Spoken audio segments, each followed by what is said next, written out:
Welcome to Real Estate of Mind, a Farbman Group podcast.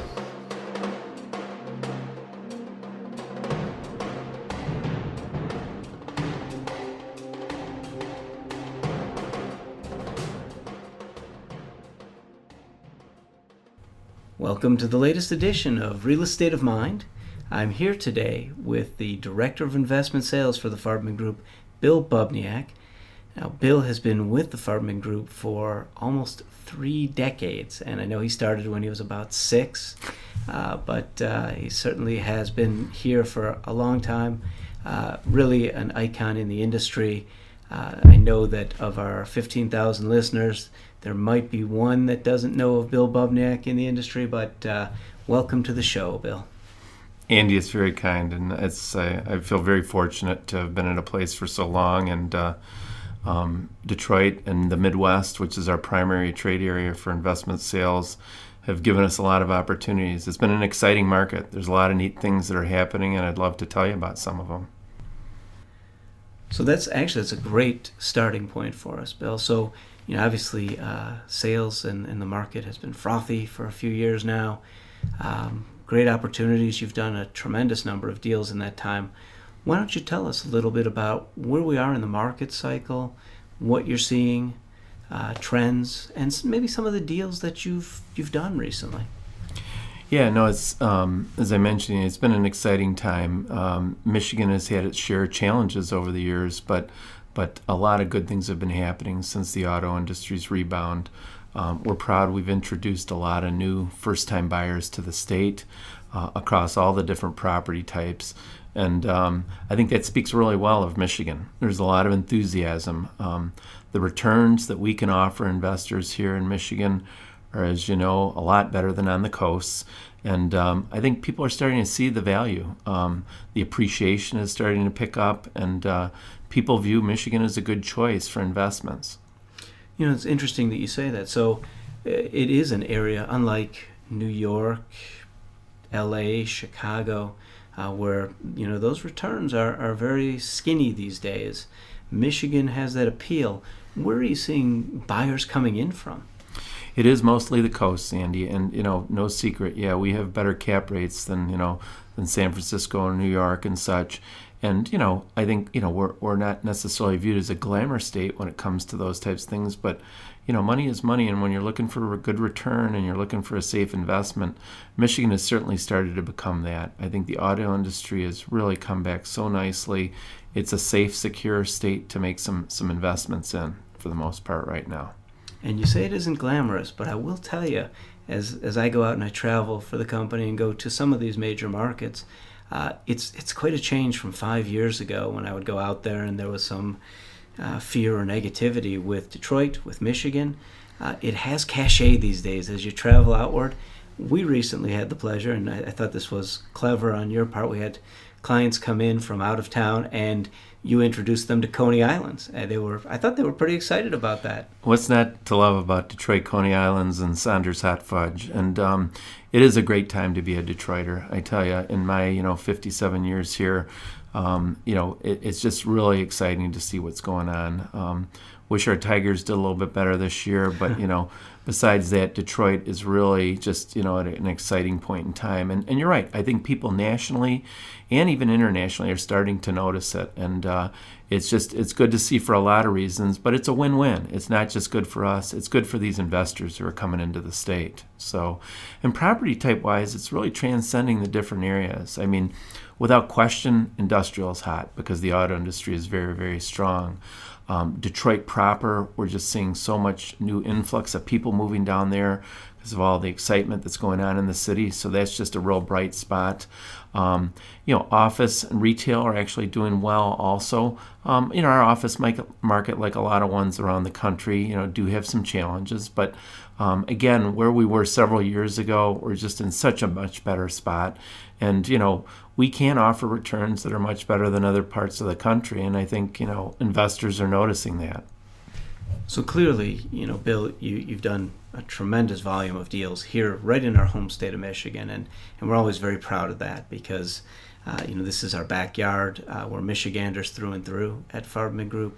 But I think I'd be remiss if I didn't mention that you've done a tremendous volume of deals throughout the United States, and maybe you can talk a little bit about some of the areas where you've done deals, how they compare to our little home state here, and let people know what's going on outside of Michigan.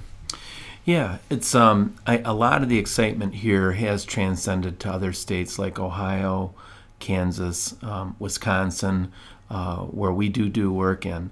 And I think, again, it's for a lot of the same reasons. The Midwest has always been, viewed as, a safer investment choice, I think, from a standpoint of it doesn't have the big highs and the lows that the coasts sometimes have. And so, we're seeing that in Ohio, where we're very active. We've been doing some deals in Cincinnati and Columbus and Cleveland. And I think for those looking for secure investments, that don't perhaps have some of the craziness of the coasts, if you will, the Midwest is a good place to be, and that's even in some of these other less glamorous states like Kansas and Wisconsin as well. It really gets back to the principle of if you're looking for good returns, it might be glamorous to have a property on the cover of your company brochure that's on Rodeo Drive, but it's all about making good money and a good investment choice. And we're seeing throughout the Midwest that those opportunities exist, in the different states that we're in. It's so very true. And having just stepped into Milwaukee recently with Chase Tower, right at Main and Main, Wisconsin and Water. It truly is a very similar market, and we've often found that with the Midwest, the states have a lot of the same underlying principles. And so, dropping into markets like that, Columbus, you see a lot of the same attributes, and I think it allows you in ways that might differ from others to really represent clients well, because the similarities are greater than the differences in Midwest markets in the way you approach them and understand the returns. It's like being at home for the most part, wouldn't you say? Absolutely, and I feel comfortable selling those states, and I think the contrarian thinkers who have come to those states see the value once they're there. We're finding several people that have come in and says I haven't been to Detroit for 20 years, but when they get here or come to Milwaukee, they say I can't believe what's been going on in some of these towns, and they just see the excitement.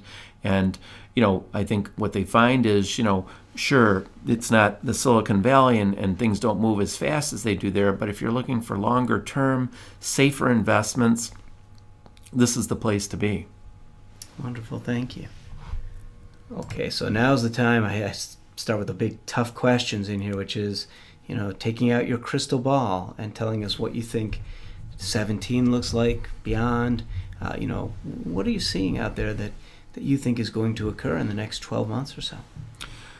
Well, I think auto sales, while they've dropped slightly, they're still pretty steady. Interest rates, my crystal ball says they're probably going to go up a little bit, but not dramatically. I think what we try to do is look for trends. We have to see where things are going. We try to advise our clients to be ready for those opportunities. I think that what we're seeing is that there is going to probably be a little bit of turbulence, but I think we don't get the big spikes necessarily that the coast gets. So I think what we have to watch for, and it's, I can go into a couple different property types and segmentize some of these things, but, we have to watch, I think, and be cautious that I think there's some winds coming ahead of us that might, shift some of our suggestions to our clients as where opportunities are. I think there might be a few more turnaround type deals coming up. But those are, when things like that come up, that doesn't necessarily mean those are deals that, shouldn't be chased. They have some good upside to them. And I think that, that's what we're seeing probably in some of these Midwestern cities is we expect a little bit of correction, if you will. But the good news is it won't necessarily be like the big, dramatic movements that we sometimes see, in some other coastal cities where people chase things, more. Oh, very true. And one of the things that, I think we should make sure that we note today is that you do watch the trends. You're always checking not only the sales comps, but also market statistics. You have information at your fingertips that can be useful to clients, prospective investors. I think it's one thing that people should be aware of, that you have that at your fingertips. You can make that available to them. And if there are questions about the market, one of the things I've always liked is that you make yourself and your team available, so that it's not just about the project you're working on, but if people want to start getting smart on the markets that they might not be familiar with, they reach out to you, and they're able to make sure that they have access to that information and can get guidance before they dip a toe into a market, or if they're having some turbulence in the investments that they've already made. Absolutely. We go beyond the basic, CoStar statistics. We really drill down into sales comparables and market data. Anybody can get that type of information for a buyer, or investor, or a seller, but we really take a look, deeper into the sales comps and lease comps, try to find out, what type of free rent or other incentives were offered on lease deals, what type of deferred maintenance, what type of lease rollover deals had in the sales comps, so that we can advise, our clients, as to, really what the best comparables are in market data. We'd like to think we're street smart. We try to look at, particular things that we know are going on in a particular city or in a market segment, and really drill down, so to speak. When we're representing sellers, we're always striving, like I say, to bring new buyers to the states we're in. We don't take the easy route out. Everyone can look kind of in the rearview mirror and say, I know who has bought things in Michigan already before. We're proud that we're trying to look out and find the new buyers that are coming to Michigan. So in the trade areas that we work in, and the overlap has really worked to our advantage, when we see someone buying in a Milwaukee or buying in a Columbus that doesn't own in Detroit, that's someone that we really chase hard, because we know that these people have already come from the coast and said, hey, I like the Midwest. I like the returns here. I like what I see. I'm in Milwaukee. Why not Detroit? It's the next logical step. Right. And we're seeing that type of crossover selling going between the states we're working on. So, and similarly on things we've worked on in Detroit, we can take some of those buyers and bring them to Ohio or Indiana or Wisconsin, and we've had some great success helping out clients, maximizing values on some of their dispositions. Oh, that's great to know, and I think people will appreciate that. The last thing I have for you, obviously, if people want to get in touch with you, they want to say, hey, Bill, I listened to your podcast. There's more. I've got questions. I want to talk to you. How do they reach you? Yeah. Call or email me anytime. My email is bubniak@farbman.com. It's BUBNIAK @farbman.com. My direct line at the office is 248-351-4379. And my cell is 248-470-8720. And we do pride ourselves on taking those types of calls, Andy. That's how we develop relationships and build relationships. We are happy to spec our time, give people some street smart intelligence on things. We're there to answer those kind of questions, do broker opinions of value, get market data.